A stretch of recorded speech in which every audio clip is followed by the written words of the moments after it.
Welcome to Audio Branding, the hidden gem of marketing. Sound plays a more important role in human behavior and our decision-making than you may realize. In this podcast, I'll help you understand the art and science of sound so you can better influence others in business and your life.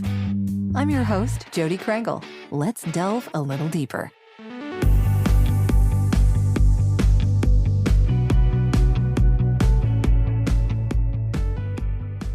What color is a piano note? How loud is purple? What's the brightness of a melody? If these questions are leaving you a little confused, that just means you don't have synesthesia, a rare sensory condition that's estimated to affect just 1 out of 20 people. If you do have it, then your answer to those questions might be very different from anyone else's, since it affects each person in a unique way. Synesthesia means joined senses in Greek, and that's exactly what it is, a mixture of different senses within the brain so that people can taste the words they read on a page, feel numbers as if they're building blocks, or literally see time flowing around them. The most famous kind of synesthesia might be Chromesthesia, a neurological link between sound and color that allows people with this condition to see each note as a separate color. The result can be both beautiful and a little dizzying to watch, and it reveals a deeper link between the senses and between sound and light themselves than most of us realize. You can find a link on my blog to a short video from Great Big Story and chromesthetic artist Melissa McCracken as she shows us how she turns the songs she hears into paintings. While synesthesia is a neurological condition that seems to have a genetic component, it isn't technically a disorder or a disability, and it definitely isn't a disease. If anything, it seems to help some of the people who have it.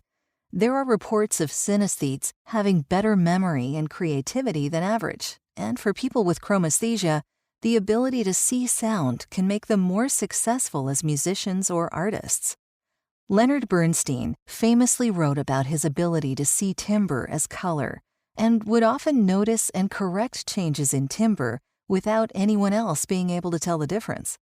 Some historians suspect Isaac Newton may have also had chromesthesia, given that he devoted most of his life to explaining the relationship between musical notes and color. The cause of synesthesia is still a mystery, but it runs in families and seems to develop in early childhood while the brain's learning how to process language and symbols. One theory is that extra neurological connections are formed between different senses and the parts of the brain that process them, which might explain why having it seems to have other benefits, like boosting memory and problem-solving skills. Another is that the connections are the same, but the boundaries between those different parts of the brain are weaker. That would explain why some brain injuries and even certain hallucinogens can also cause it.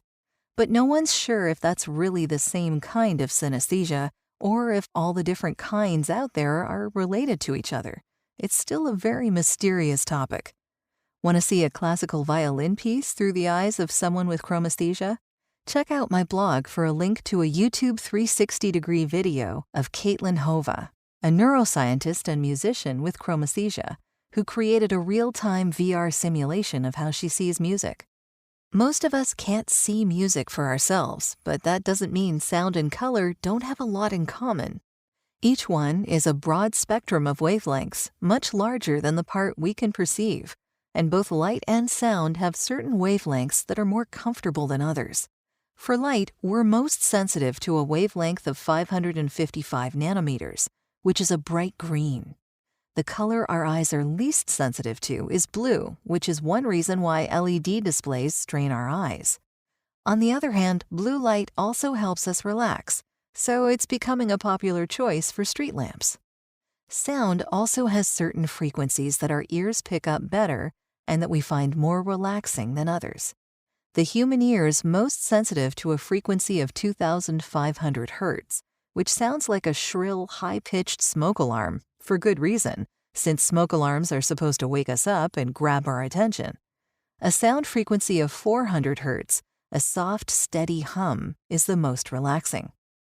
These similarities come together in the noise spectrum, a way of describing audio noise precisely the same way that we'd describe the color of light. White noise is made of every frequency mixed together, the same as white light. Blue noise and indigo noise have their peaks in the higher wavelengths, just like blue and indigo light. Brown noise is a rumbling mix of lower frequencies, and pink noise, perhaps the most soothing noise frequency for our ears, sounds like a waterfall.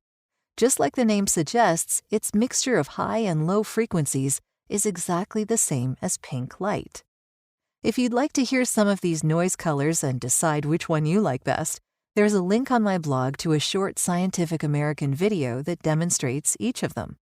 Even if most of us won't ever be able to recognize a song by its color, at least not without the help of a synesthete who can share their experience, light and sound still share a powerful connection within our brains. Both shape the way we see, hear, and experience the world around us, and they influence each other and our inner selves in ways we're only beginning to understand. Well, that's the end of this episode. Thanks for listening. And if you like what you heard, why not tell a friend about this podcast? It's available in all the usual locations. Until next time.